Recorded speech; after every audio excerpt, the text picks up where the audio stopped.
కానీ మాటలు పెగలటం లేదు. నేను ఉపన్యాసకుని కాదు, కాకపోతే నా కూతురు లాంటి సుగుణ, పేరులోనే ఉంది సుగుణ, మంచి గుణాల రాసి అని. ఆమె గురించి నా కూతురు లాంటి వ్యక్తిని నేను చెప్పడం బాగుండదు. ఆ పుస్తకంలో కవితలు చదవండి. అందరూ ఇక్కడికి వచ్చిన వాళ్ళు ప్రతి వాళ్ళు ఆ కవితలు చదివి ఆస్వాదించండి. ఆస్వాదించే అందులో ఉన్నటువంటి మా కూతురు లాంటి కూతురికి, సుగుణకి, మీ లోపల ఉన్నటువంటి సుగుణాలు ఏమి అందులో మీ సుగుణాలను వేరుకున్నారో అవి వారికి అభిప్రాయం చెప్పండి. కవులు అంత సంతోషం. మీరు అభిప్రాయం చెప్తే సంతోషిస్తారు. వందల మంది పుస్తకాలు తీసుకెళ్తుంటారు కానీ పదుల సంఖ్యలో కూడా మీ అభిప్రాయం చెప్పరు. ప్రతి సాహిత్య సమావేశంలో చెప్తుంటారు.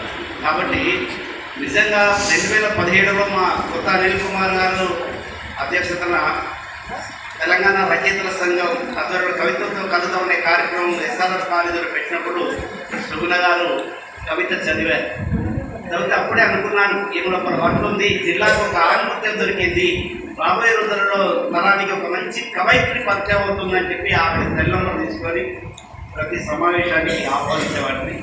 ఆమె కవితను ప్రోత్సహించి తర్వాత ఆవిడ నా దగ్గరికి వచ్చి, నేను కవితల పుస్తకాలు ప్రింట్ వేయించాలి, మీ సహాయ సహకారం కావాలంటే, ఇక చెప్పాల్సింది ముందేది కంకరాన్ని అర్థం కూడా చూసుకోవడం.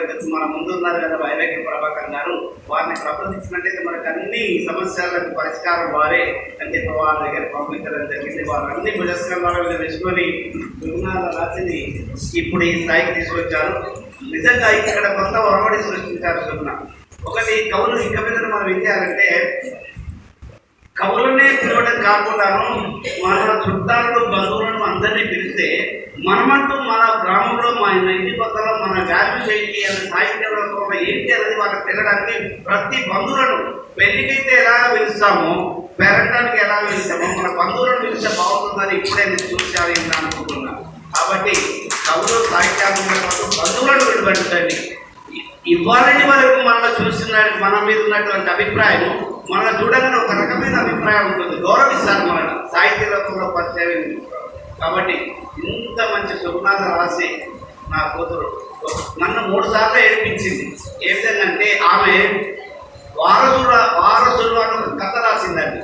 త్వరలోపల వైరాగ్య ప్రభాకర్కి ముక్కుల హస్తంతో నమస్కరించడం, ఆ పాప వారసుల పుస్తకాన్ని ప్రింట్ చేయాల్సిన ప్రయత్నిస్తూ వారసులు అనే కథలో ఆ చదువుతుంటే 3 సార్లు ఏం చేశాను నేను, ఎందుకమ్మా ఏడిపిస్తావు ఏంటంటే, ఏంటి అండి అంటే, ఇట్లా ఈ కథ చదువుతుంటే 3 టైమ్స్ ఏం చేశానండి అని. అది బాగుంది. అలాంటి జిల్లాలో ఒక ఆనందం దొరికింది సుగుణాలు రాసి. ఆమెను మీరు ప్రోత్సహించండి. ఆమె ఎప్పుడైనా పుస్తక ఆవిష్కరణకు పిలిస్తే రండి. నిజంగా సుందర తీరంలో వచ్చినటువంటి మా నానేశ్వరం శంకర్ గారిని సాధన పేరులోపలే సాధన ఉన్నది. ఇక ఈ సాహిత్య సాధన చేయడంలో వారు వెంకటస్వామి నాయుడు గారు అంత దూరం నుండి ఏ సమావేశానికి పిలిచిన వారు ఇక్కడికి వస్తున్నారు.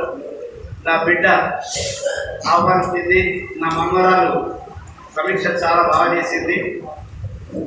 కాబట్టి ఇక నేను ఎక్కువ మాట్లాడలేను. ఈ సుగుణను ప్రోత్సహించండి. సాహిత్యాభిమానులు మీ అభిప్రాయం చెప్పండి. ధన్యవాదాలు.